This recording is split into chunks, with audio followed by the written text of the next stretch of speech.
सो हम टीबी वाले पेशेंट को क्या बताएंगे, क्या ऐसा उनको फैक्ट बताएंगे जिससे टीबी वाले पेशेंट में थोड़ा राहत मिलेगा।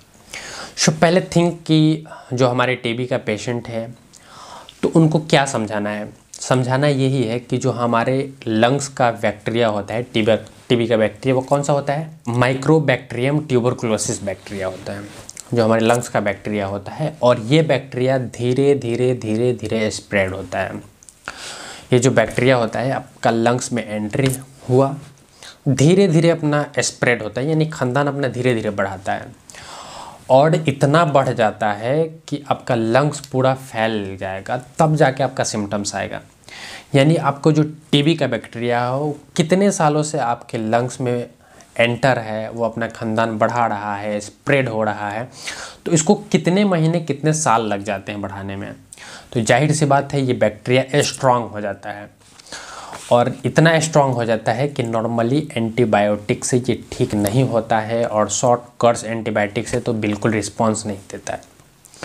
तो पहले हम लोग समझाएंगे कि इसका बैक्टीरिया जो होता है माइक्रोबैक्टीरियम ट्यूबरकुलोसिस बैक्टीरिया, ये बहुत स्ट्रांग होता है और बहुत स्लो आपके लंग्स में स्प्रेड होता है। चाहे जिस भी अंग का टीबी हो वहाँ बहुत स्लो स्प्रेड होता है और वहाँ पे अपना खानदान इकट्ठा कर लेता है और बहुत स्ट्रांग हो जाता है। इतना स्ट्रांग हो जाता है कि उस पर सामान्य एंटीबायोटिक काम नहीं करता है। तो जाहिर सी बात है कि जो बैक्टीरिया अगर आपके 6 महीने में, साल भर में या 2 साल में स्प्रेड हुआ, उसका ट्रीटमेंट कम से कम 6 मंथ से 9th मंथ तक तो नेसेसरी है। यानी जो टीबी का दवा चलता है वो कम से कम 6 मंथ से 9 मंथ।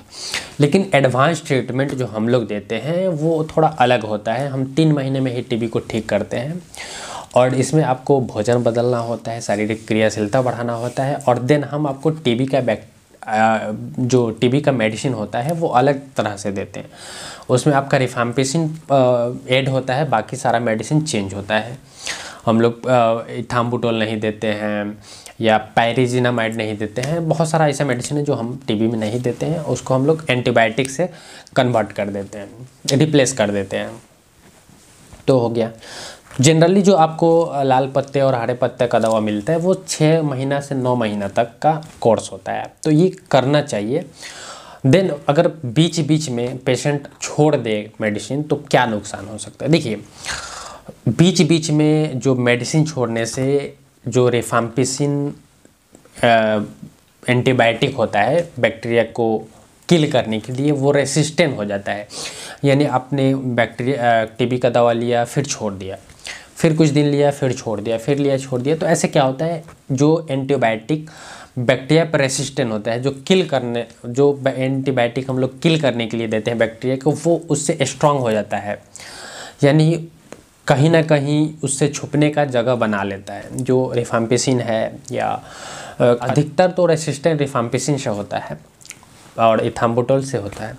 तो इस क्या होता है कि ये छुपने का जगह कहीं ना कहीं बैक्टीरिया ढूंढ लेता है, लंग्स वहाँ पे छुप जाता है और दवा नहीं पहुँच पाता है, किल नहीं कर पाता है। तो ये हो गया।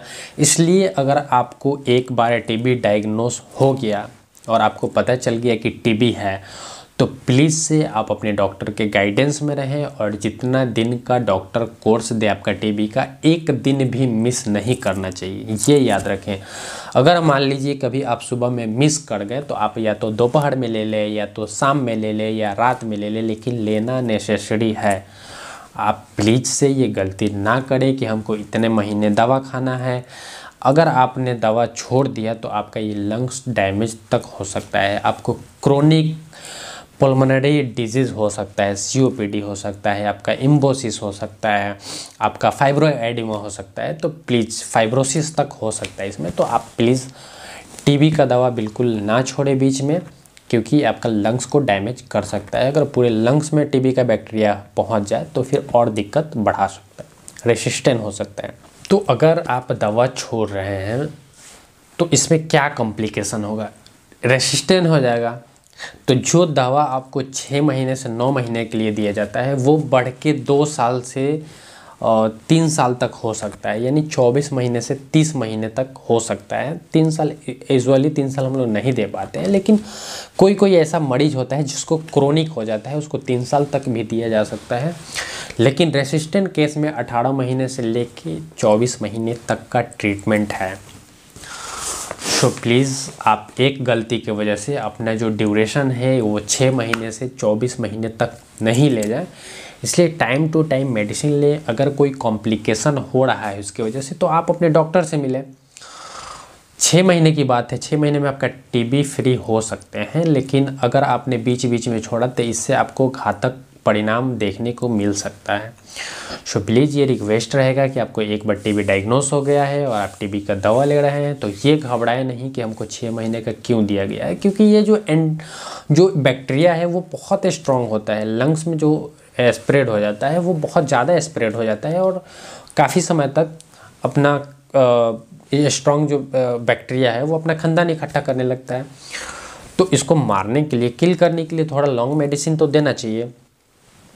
अगर आपने 6 महीने से कम भी लिया, या कभी कभी यूजुअली देखा जाता है कि 6 महीने में भी इसका बैक्टीरिया किल नहीं हो पाता है, जो बाद में अगर 1% भी बैक्टीरिया आपके लंग्स में रहा तो वो फिर से स्प्रेड हो जाता है। यानी आपको या तो 10 साल में देखने को मिले, या तो 20 साल में देखने को मिले, या 5 साल या 15 साल, जो भी देखने को मिले, लेकिन ये फिर स्प्रेड हो जाता है। लेकिन जब दोबारा स्प्रेड होगा तो वो एक अलग रूप लेके होता है, वो अलग रेसिस्टेंट होता है, जिसपे सामान्य एंटीबायोटिक या रिफाम्पिसिन, कभी कभी इथाम्बुटोल, पायरिजिनामाइड भी काम नहीं करता है। तो उसके लिए आपको अलग से मेडिसिन बहुत सारा आया हुआ है, न्यू मेडिसिन है, जिसको देख के इसका कॉम्प्लिकेशन बचाया जा सकता है और इसका जो इलाज है उसमें मदद मिलता है।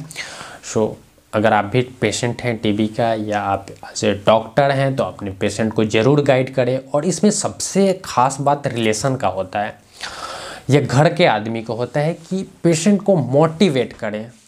कभी भी पेशेंट से टीबी है तो दूर ना रहें, या उससे घिन ना करें, या उसको डीमोटिवेट ना करें। हमेशा टीबी वाले पेशेंट को मोटिवेशन करें, मोटिवेशन दें। यानी टीबी वाले पेशेंट से बातचीत अच्छे से करें, उसको मोटिवेट करें कि आपका ये ठीक हो सकता है, ये बहुत भयंकर बीमारी नहीं है, यूजुअली ठीक हो जाता है। तो आप अपने पेशेंट को ज़रूर ये गाइड करें, ये मोटिवेशन करें। पेशेंट के घर वाले को बता दें कि ये पेशेंट को मोटिवेशन करने के लिए, ताकि ये टीबी जड़ से ठीक हो सके। सो आशा करते हैं कि आपने जो भी हमसे क्वेश्चन पूछा उसको हमने आंसर दिया और अच्छे से समझा पाएँ। सो अगर वीडियो अच्छा लगा तो प्लीज़ लाइक कर दे, अपने दोस्तों में शेयर कर दे, और सब्सक्राइब नहीं किया है तो प्लीज़ सब्सक्राइब कर दें। बने रहे मेरे इस consult your doctor YouTube channel में। आपको हेल्थ से रिलेटेड हर जानकारी इस चैनल पर मिलते रहेगा। सो मिलते हैं नेक्स्ट वीडियो में, तब तक के लिए जय हिंद, वंदे मातरम।